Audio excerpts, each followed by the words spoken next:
Hello everyone, welcome back and thank you for your support. In today's lecture, we will study about the storage class and its type. So let's start. तो चलिए start करते हैं आज का topic. आज का topic है storage class. अगर हम कोई वेरिएबल का डिक्लेरेशन करते हैं तो यहाँ पे हमको केवल दो इन्फॉर्मेशन मिलती है। फर्स्ट, इसका डेटा टाइप क्या है और दूसरा इस वेरिएबल का नेम क्या है। फॉर एग्जांपल, यहाँ पे हमने एक वेरिएबल डिक्लेयर किया है इंटीजर टाइप का a, तो यहाँ पे हमको ये इन्फॉर्मेशन मिल रही है कि इसका डेटा टाइप इंटीजर है एंड सेकेंड, इस वेरिएबल का नेम a है। लेकिन इसके अलावा अगर हमको ये पता करना हो कि इस वेरिएबल की डिफ़ॉल्ट इनिशियल वैल्यू क्या है, अगर हमने a की यहाँ पे कोई भी वैल्यू इनिशियलाइज नहीं किया हुआ है तो इसकी डिफ़ॉल्ट इनिशियल वैल्यू क्या होगी, इसकी कोई भी इंफॉर्मेशन हमको नहीं है। अगर हमको ये पता करना हो कि a की वैल्यू कहाँ पे स्टोर होगी जाके, मेमोरी में या सीपीयू रजिस्टर में, तो इसकी कोई भी इंफॉर्मेशन हमारे पास नहीं है। थर्ड, अगर हमको ये पता करना हो कि ए का स्कोप क्या है प्रोग्राम के अंदर, ये भी इंफॉर्मेशन हमको ये नहीं दे रहा है। फोर्थ, अगर हमको ये पता करना हो कि इसकी लाइफ क्या होगी प्रोग्राम में, तो ये भी इंफॉर्मेशन हमको नहीं है। तो हमारा स्टोरेज क्लास जो होता है वो ये 4 इंफॉर्मेशन को प्रोवाइड करता है कि इसकी डिफ़ॉल्ट इनिशियल वैल्यू क्या होगी अगर असाइन नहीं है तो। सेकंड, इसका लोकेशन क्या होगा, ये वैल्यू स्टोर कहाँ पे होगी। थर्ड, इसका स्कोप क्या होगा एंड फोर्थ, इसकी लाइफ क्या होगी। So let's define storage class. Storage class tells us where the value is stored. It means the location where the value is stored. Second one is the define the default initial value if not assigned. It means अगर हमने कोई variable declare किया है और उसकी value को initialise नहीं किया है तो उसकी डिफ़ॉल्ट इनिशियल वैल्यू क्या होगी, इसकी इंफॉर्मेशन भी हमारा स्टोरेज क्लास देता है। Third one is the scope of variable, that is in which function the value of variable should be available. And fourth one is the life of variable, that is how long the variable exists in the program. तो ये 4 information है जो storage class हमको बताता है। Next है हमारा types of storage class. There are 4 types of storage class and they are as follows. First one is the automatic storage class, second one is the register storage class, third one is the static storage class and fourth one is the external storage class. तो एक एक storage class को हम detail में पढ़ते हैं with programme. तो चलिए स्टार्ट करते हैं ऑटोमेटिक स्टोरेज क्लास से। First, automatic storage class features are as follows. First है हमारा स्टोरेज। अगर हम ऑटोमेटिक स्टोरेज क्लास की बात करें तो यहाँ पे जो वेरिएबल हमने डिक्लेयर किया है इसकी वैल्यू हमेशा हमारे मेन मेमोरी में जाके स्टोर होगी। इट मीन्स इसका स्टोरेज मेन मेमोरी होगा। Second one is the default initial value. अगर हमने यहाँ पे वेरिएबल्स की वैल्यू इनिशियलाइज नहीं किया हुआ है तो इसकी default initial value garbage value और अनप्रिडिक्टेबल वैल्यू होगी। Third one is the scope. अगर हम बात करें स्कोप की तो scope local to the block in which variable is defined होता है। इट मीन्स अगर हमने कोई वेरिएबल किसी ब्लॉक के अंदर डिक्लेयर किया हुआ है तो इसका स्कोप उस ब्लॉक के अंदर ही होगा। Fourth one is the life. Till the control remains within the block in which variable is defined. It means इसका लाइफ तब तक रहेगा जब तक कि उस ब्लॉक के अंदर हमारा कंट्रोल रहेगा। अगर हम बात करें ऑटोमेटिक क्लास के कीवर्ड की तो यहाँ पे हमारा ऑटो कीवर्ड यूज होता है ऑटोमेटिक स्टोरेज क्लास के लिए। एक बार फिर से हम याद दिला देते हैं, हमारा सी एक केस सेंसिटिव लैंग्वेज है। इट मीन्स सारे जितने भी हमारे कीवर्ड्स यहाँ पे डिक्लेयर हैं वो हमारे स्मॉल लेटर में हैं, तो हमेशा हम कीवर्ड्स को स्मॉल लेटर में लिखेंगे। नेक्स्ट, अब हम एक एग्जाम्पल देख लेते हैं। ये हमारा एक एग्जाम्पल है ऑटोमेटिक स्टोरेज क्लास का। यहाँ पे देखिए हमने एक इंटीजर टाइप का वेरिएबल डिक्लेयर किया हुआ है और इसकी वैल्यू 3 हमने इनिशियलाइज किया हुआ है। यहाँ पे ऑटो कीवर्ड लिखा हुआ है। इट मीन्स इसका स्टोरेज क्लास हमारा ऑटोमेटिक है। फिर एक हमने कर्ली ब्रैकेट लगाया है और इनर ब्लॉक के अंदर हमने फिर से एक वेरिएबल डिक्लेयर किया है। अगेन इनर ब्लॉक में हमने एक वेरिएबल डिक्लेयर किया है जिसका टाइप इंटीजर है और नेम a है और इसकी वैल्यू हमने 1 इनिशियलाइज किया हुआ है। नाउ अब हम क्या कर रहे हैं कि इसको प्रिंट कराना स्टार्ट कर रहे हैं। तो जब हम इस प्रिंटफ स्टेटमेंट को प्रिंट कराएंगे तो यहाँ पे ये हमारा ब्लॉक दिख रहा है कर्ली ब्रैकेट का, तो ये हमारे इनर ब्लॉक को सबसे पहले एग्जीक्यूट करेगा। इट मीन्स यहाँ पे ए की वैल्यू को 1 हमारा प्रिंट कर देगा, क्योंकि हमने यहाँ पे इसका स्कोप एंड लाइफ डिस्कस किया था। स्कोप में लिखा था local to the block in which variable is declare. तो यहाँ पे हमारा लोकल ब्लॉक के अंदर जो वैल्यू है उसको ये प्रिंट करा देगा। इट मीन्स ए की वैल्यू हमारी 1 यहाँ पे प्रिंट कर जाएगी। देन ये स्टेटमेंट यहाँ पे पहुंचेगा तो इसका लोकल ब्लॉक हमारा ये होगा। इट मीन्स इसके लिए हमारी जो वैल्यू ए की होगी वो 2 होगी, तो यहाँ पे इसकी वैल्यू हमारी ये 2 प्रिंट कर देगा। अगेन अगर हमको ये वाली ए की वैल्यू प्रिंट करानी है तो इसके लिए लोकल ब्लॉक अब हमारा ये हो जाएगा और यहाँ पे ए की वैल्यू हमारी 3 प्रिंट कर जाएगी। इट मीन्स इसका आंसर आ जाएगा 1 2 3।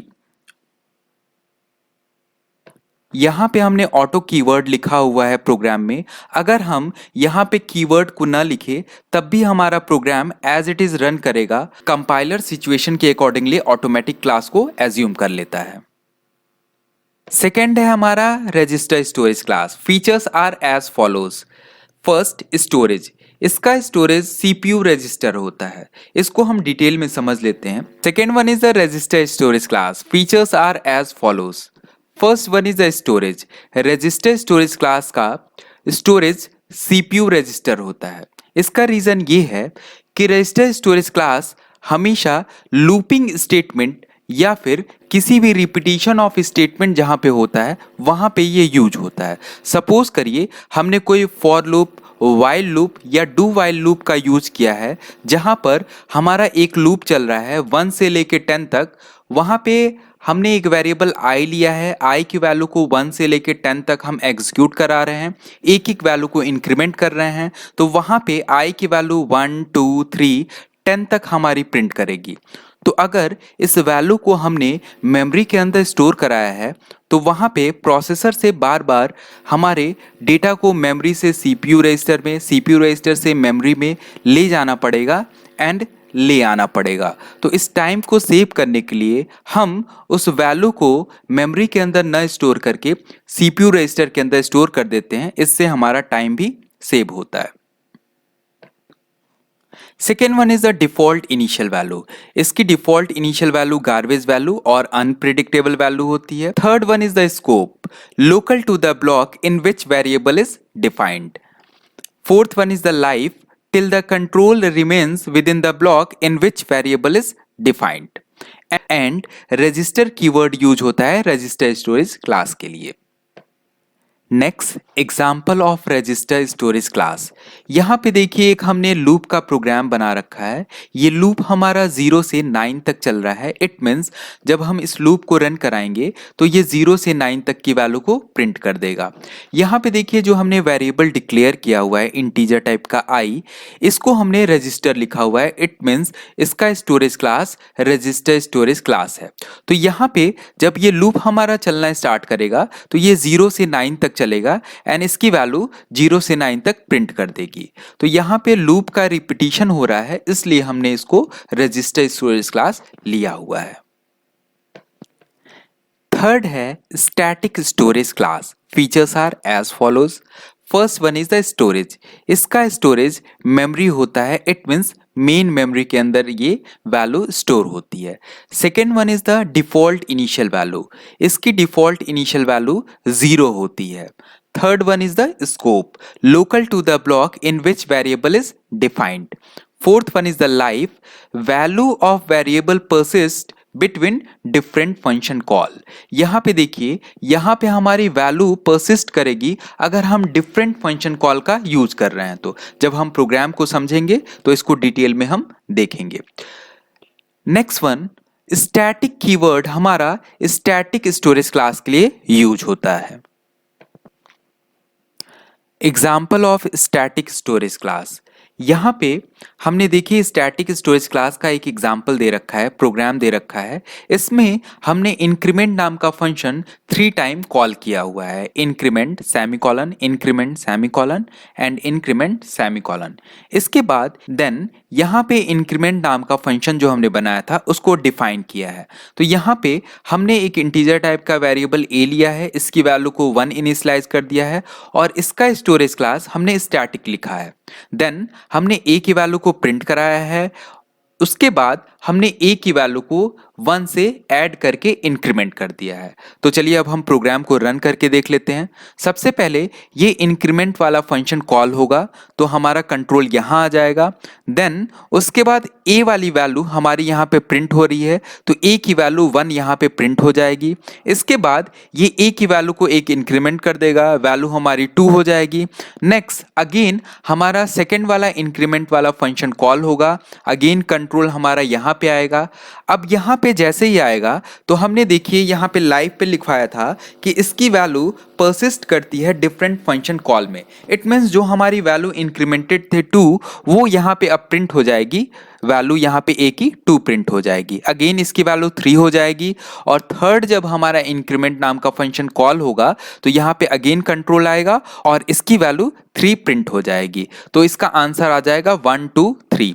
लेकिन अगर हम यहाँ पे ऑटो कीवर्ड का यूज कर दें तो ऑटो कीवर्ड में हमारा लाइव जो होता है लोकल टू द ब्लॉक होता है। तो इट मीन्स अगर हम यहाँ पे ऑटो कीवर्ड का यूज करते हैं तो पहला जब इंक्रीमेंट वाला फंक्शन कॉल होगा तो इसकी वैल्यू 1 प्रिंट करेगी, इसकी वैल्यू 2 यहाँ पे हो जाएगी। बट नेक्स्ट टाइम जब हम इसकी वैल्यू को अगेन कॉल करेंगे, यहाँ कंट्रोल जब आएगा तो उसकी value local to the block होती है ऑटोमेटिक स्टोरेज क्लास में। तो यहाँ पे अगेन इसकी वैल्यू को ये 1 इनिशियलाइज पाएगा और इसकी वैल्यू अगेन ये 1 प्रिंट करेगा। इट मीन्स अगर हम यहाँ पे ऑटो कीवर्ड यूज करते हैं तो इसकी वैल्यू 3 टाइम 1 प्रिंट करेगी।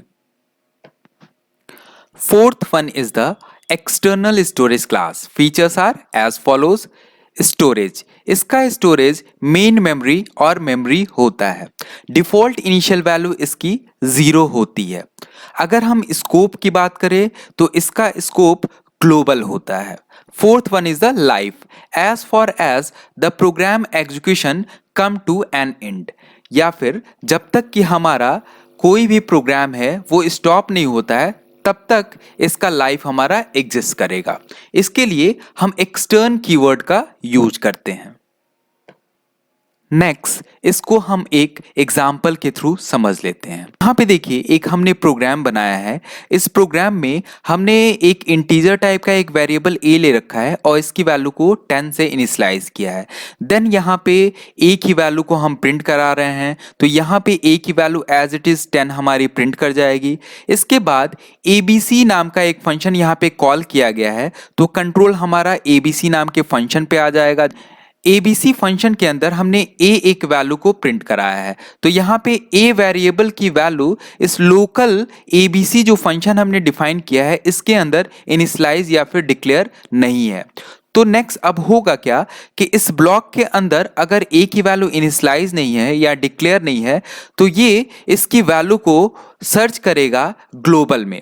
ग्लोबल वैल्यू जो होती है वो हमेशा मेन फंक्शन के ऊपर डिक्लेयर किया जाता है और इसके आगे देखिए हमने एक्सटर्न कीवर्ड लिखा हुआ है। तो यहाँ पे मेन फंक्शन के ऊपर हमने लिखा है इंटीजर A20, तो यहाँ पे a की वैल्यू ये 20 यहाँ से फेच कर लेगा और a की वैल्यू यहाँ पे 20 प्रिंट कर जाएगा। अगर हम पूरे प्रोग्राम की बात करें तो यहाँ पे a की वैल्यू 10 प्रिंट करेगा एंड देन इस फंक्शन के अंदर a की वैल्यू 20 प्रिंट कर देगा। इसमें जो स्कोप ऑफ हमारा वेरिएबल होता है वो ग्लोबल होता है। इट मीन्स अगर हमने इसकी वैल्यू को मेन फंक्शन के ऊपर डिक्लेयर किया हुआ है तो जितने भी हमारे सब फंक्शन हैं और वहाँ पे अगर उस वेरिएबल की वैल्यू डिक्लेयर नहीं है तो वो बाय डिफॉल्ट जो ग्लोबल वैल्यू है उसको वो फेच कर लेगा।